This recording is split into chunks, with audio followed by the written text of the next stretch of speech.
नमस्कार साथी, मैं प्रियंका गुप्ता लर्निंग टुगेदर पे आप सबका स्वागत करती हूँ। कैसे हैं आप सब लोग? तो जैसे कि आपने थंबनेल पे देखा होगा, ईएमआरएस में अतिथि शिक्षक यानी कि कॉन्ट्रेक्चुअल वैकेंसी निकली हुई है। कहाँ पे निकली है, कैसे आवेदन करना है, कितनी पोस्ट है। और यहाँ पे मैं बता दूं कि बहुत मतलब ज्यादा स्कूल में निकली है। ज्यादा सेंस कि ऐसा नहीं कि पूरा स्टेट वाइज ऐसे निकली है, लेकिन जहाँ पे भी ये जगह है, वहाँ पे कम से कम 7-8 स्कूल है जहाँ पे ईएमआरएस की जगह निकली है। जैसे कि आप पद भी देख पा रहे होंगे, 44 पद हैं टोटल। ठीक है, जनरल के। और अनुसूचित जाति के, अनुसूचित जनजाति के 43 है। अनुसूचित जाति के कोई नहीं है। और जो ईडब्ल्यूएस में आते हैं, अति कमजोर वर्ग में, उनके साथ है। कुल जो पोस्ट है तो 94 है। यानी कि 7 से 8 स्कूल्स में इकट्ठा ये आवेदन निकला हुआ है, और आपको जरूर से करना चाहिए, क्योंकि अभी भी परमानेंट की कोई उस तरीके से नोटिफिकेशन नहीं आया है। तब तक आप यहाँ पे कर सकते हैं। ठीक है, तो पद देख लेते हैं, लास्ट तक जरूर देखें, इससे आपका कोई भी डाउट ना रहे। तो यहाँ पे पद है आपका स्नातक प्रशिक्षित शिक्षा विज्ञान यानी कि टीजीटी विज्ञान, टीजीटी हिंदी, टीजीटी अंग्रेजी। ठीक है, और इसके बाद सामाजिक विज्ञान यानी एसएसटी की है, मैथ की है, संगीत की है, कला की है। और जो फिजिकल एजुकेशन टीचर होता है उसमें पुरुष और महिला की है। तो कितने पद हैं ये यहाँ पे आप देख पा रहे हैं। जैसे कि जनरल में 5 पद है, कुल पद जो है 11 है इसमें। ठीक है, तो टोटल जो आपकी पोस्ट है 94 है, अलग अलग सब्जेक्ट में आप अपने हिसाब से देख सकते हैं। ठीक है, और यहाँ पे टीजीटी की अगर योग्यता की बात की जाए, तो आप देख पा रहे होंगे टीजीटी के लिए आपका 50% मार्क्स के साथ ग्रेजुएशन होना चाहिए, या फिर जो 4 ईयर इंटीग्रेटेड कोर्स होता है बीएड और बीए या बैचलर के साथ मिला के, वो होना चाहिए। ठीक है, इसके साथ ही आपका अगर केवल ग्रेजुएशन है तो बीएड आवश्यक है। इसके बाद सीटेट पेपर लेवल 2 पास होना चाहिए, या फिर आपने जे टेट किया है। ठीक है, तो आप यहाँ पे प्राथमिकता दी जाएगी, मतलब सीटेट वाले भर सकते हैं, यानी कि आप किसी भी स्टेट से हैं तो भर सकते हैं यहाँ पे। ठीक है, तो ये सारी चीजें हैं। इसके बाद म्यूजिक की जो टीजीटी संगीत टीचर हैं, उनके किसी मान्यता प्राप्त विश्वविद्यालय से संगीत की स्नातक डिग्री हो, यहाँ पे बीएड नहीं मांगा गया है। और इसके बाद टीजीटी आर्ट की अगर बात करें, किसी भी मान्यता प्राप्त विश्वविद्यालय से ललित कला जो फाइन आर्ट्स होता है, शिल्प, इसमें स्नातक डिग्री होनी चाहिए। ठीक है, और उसके साथ ही बीएड की डिग्री। तो आप देख पा रहे होंगे टीजीटी जो आर्ट है उसमें आपने बीएड किया हो, और किसमें बीएड किया हो, शिल्प में। ठीक है, तो ये चीज आप देख पा रहे हैं। इसके बाद शारीरिक शिक्षा की बात करें तो सिंपली आपका स्नातक होना चाहिए शारीरिक शिक्षा में। ठीक है, इसके बाद न्यूनतम योग्यता की, सॉरी, एज लिमिट की बात करें तो 21 वर्ष, और सबसे अधिक 60 वर्ष तक आप फॉर्म भर सकते हैं। इसके अलावा जो स्टेट गवर्नमेंट के रिटायर्ड टीचर हैं, केवीएस के, एनवीएस के, सीबीएसई बोर्ड से कहीं से हैं, तो उनको मान्यता दी जाएगी। वो 65 वर्ष के अगर हैं, तब भी वहां पे आवेदन कर सकते हैं। ठीक है, इसके बाद है आवेदन की प्रक्रिया किस प्रकार से रहेगी। तो आवेदन पत्र एनआईसी पश्चिमी सिंहभूमि चाईबासा, ये है, यहाँ से निकले हुए हैं। ये ऑफिशियल वेबसाइट दी गई www.chaibasa.nic पर उपलब्ध है। आवेदक वेबसाइट से आवेदन प्राप्त कर सकते हैं, किसी अन्य प्रारूप से आवेदन स्वीकार नहीं किए जाएंगे।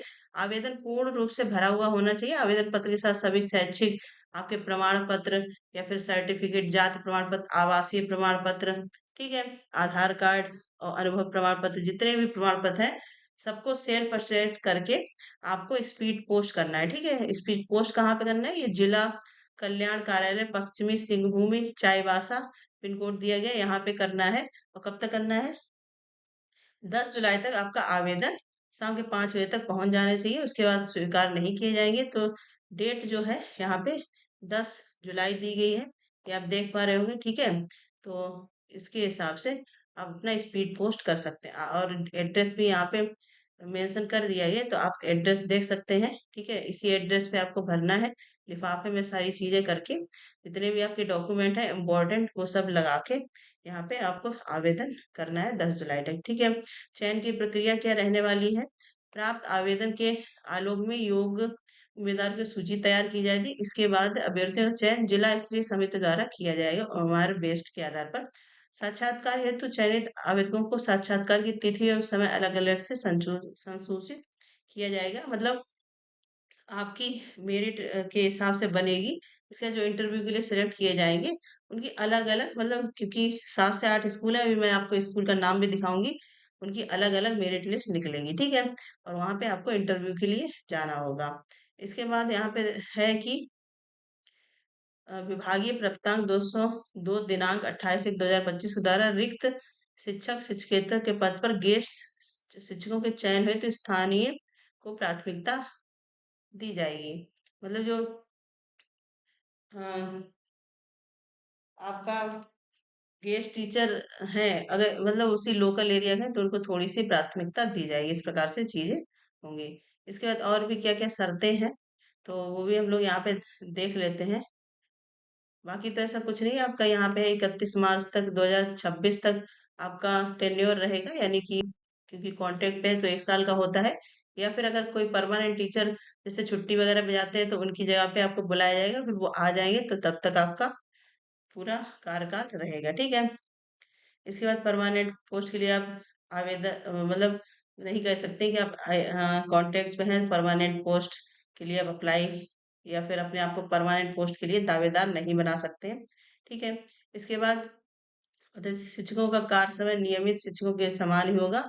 और एमआरएस एक आवासीय विद्यालय, इसलिए अतिथि शिक्षकों को विद्यालय छात्रों की आवश्यकता अनुसार विद्यालय में उपलब्ध रहना होगा, ठीक है। मतलब रेजिडेंस है तो आपको वहीं पे रहना होगा। इसके बाद पूर्णकालीन अतिथि शिक्षकों को नेस्ट या स्टेट या हमारे सोसाइटी द्वारा सैलरी दी जाएगी। जैसे कि आप देख पा रहे होंगे यहाँ पे टीजीटी की 33,000 सैलरी ये फिक्स कर दी गई। एक मैं नोटिफिकेशन एमआरएस की तरफ से आया था, तो उसके हिसाब से ही बताया गया है कि कितनी सैलरी आपकी रहेगी, ठीक है। और ये कब रहेगी 33,000, जब आपकी पूरी एलिजिबिलिटी क्राइटेरिया फुलफिल होगी। जैसे किसी बच्चे का सीटेट है, बीएड नहीं है, या फिर बीएड है सीटेट नहीं है, अगर उनको वो कैंडिडेट नहीं मिलते हैं तो फिर इनको वरीयता दी जाएगी, लेकिन उनकी सैलरी 29,000 पर मंथ रहेगी, ठीक है। इसके बाद है यहाँ पे नियुक्ति पत्र निर्गत होने के 1 सप्ताह के भीतर आपको ज्वाइन करना होगा, ठीक है। केंद्र सरकार ने इस द्वारा घोषित अवकाश के अलावा कोई अवकाश दे नहीं होगा। तो ये सारी चीजें हैं, ये सब सारे नियम वगैरह दिए गए हैं, ये आप अच्छे से पढ़ लीजिए। ये एप्लीकेशन फॉर्म है, ठीक है। तो ये एप्लीकेशन फॉर्म मैं टेलीग्राम पे शेयर कर दूंगी, आप वहां से देख सकते हैं। District welfare office west Singhbhum Chaibasa से निकले हुए ये फॉर्म, ठीक है। तो ये आप पूरा यहाँ पे पासपोर्ट साइज का फोटो, रजिस्ट्रेशन नंबर, अगर ये ऑफिस का यूज के लिए किस पोस्ट के लिए अप्लाई किया है, वो name, father's name, date of birth, जितनी भी चीजें यहाँ पे बोली गई हैं, सब आपको अच्छे से फिल करनी है। अच्छे से सारी चीजें, कुछ गड़बड़ नहीं होना चाहिए, ठीक है। सीटेट क्वालिफाई है या नहीं, वर्क एक्सपीरियंस कितना है, तो ये पूरा एप्लीकेशन फॉर्म भर के आप स्पीड पोस्ट करेंगे। और जितने भी डॉक्यूमेंट यहाँ पे आप भरेंगे सबकी फोटो कॉपी लगाएंगे, सेल्फ अटेस्टेड, ठीक है। तो ये आप देख पा रहे होंगे कि पूरे डिस्ट्रिक्ट के हिसाब से, या कह सकते हैं एक एरिया वाइज यहाँ पे पूरी निकली हुई है जगह कल्याण विभाग के द्वारा, ठीक है। यहाँ पे नए ईएमआरएस बने हैं, आप देख पा रहे हैं, नवनिर्मित एकलव्य मॉडल रेजिडेंशियल स्कूल। सबसे पहले तो है नोवा मुंडी, मनोहरपुर, मंझारी, मझगांव, ठीक है, सोनुवा, गुदड़ी, टोंटो, हाट गम्हरिया, गोइल केरा, इसके बाद तांत नगर, कुमार डूंगी, ठीक है। तो इतने एमआरएस स्कूल है जहाँ पे आपकी वैकेंसी निकली हुई है। आप अप्लाई का पूरा मैंने सब बता दिया है, कौन कौन सी पोस्ट है बता दी है, ठीक है। तो जो कैंडिडेट भी इच्छुक हैं यहाँ पे जरूर फॉर्म भरे। और अदर स्टेट की भी भर सकते हैं, क्योंकि सीटेट यहाँ पे मांगा गया है, ठीक है। तो ये चीज आप देख सकते हैं। और 94 पद है, क्योंकि अलग अलग स्कूल्स में होगी। और जो आपकी मेरिट बनेगी वो जो स्कूल के नाम दिए गए हैं उसी पे आपकी मेरिट आएगी। और अदरवाइज मैं भी आपको शेयर कर दूंगी। बाकी एएमआरएस ये नाम जो दिए गए हैं, आप इस पे भी अपना लिस्ट वगैरह चेक कर सकते हैं, और आपको ईमेल और कॉल भी आएगा, ठीक है, इंटरव्यू के लिए। तो ये इम्पोर्टेंट है, काफी अच्छी संख्या में वैकेंसी निकली हुई है, मतलब कॉन्टेक्चुअल पे। और जैसे कि एक ऑफिशियल अपडेट आया था, उसमें सैलरी वगैरह बताई गई थी। तो उसमें भी बोला गया था कि जब तक परमानेंट पोस्ट नहीं आती है, सेकेंड फेज का प्रोसेस चल रहा है, लेकिन तब तक परमानेंट पोस्ट अगर नहीं आती है तब तक कॉन्ट्रैक्ट पे रखा जाएगा, इसीलिए सैलरी भी यहाँ पे फिक्स कर दी गई है, ठीक है। तो इम्पोर्टेंट है, ये हमारे इसकी तरफ से सारी चीजें क्लियर हो गई होंगी। बाकी ये पीडीएफ भी शेयर कर दिया जाएगा, आप वहां से भी देख सकते हैं। और एप्लीकेशन फॉर्म यही आपको भर के देना है, उसके साथ सबने अपने जितने भी सारे डॉक्यूमेंट्स हैं वो सब लगाने हैं। ठीक है, इसके अलावा कोई डाउट है तो कमेंट सेक्शन जरूर पूछिएगा। धन्यवाद।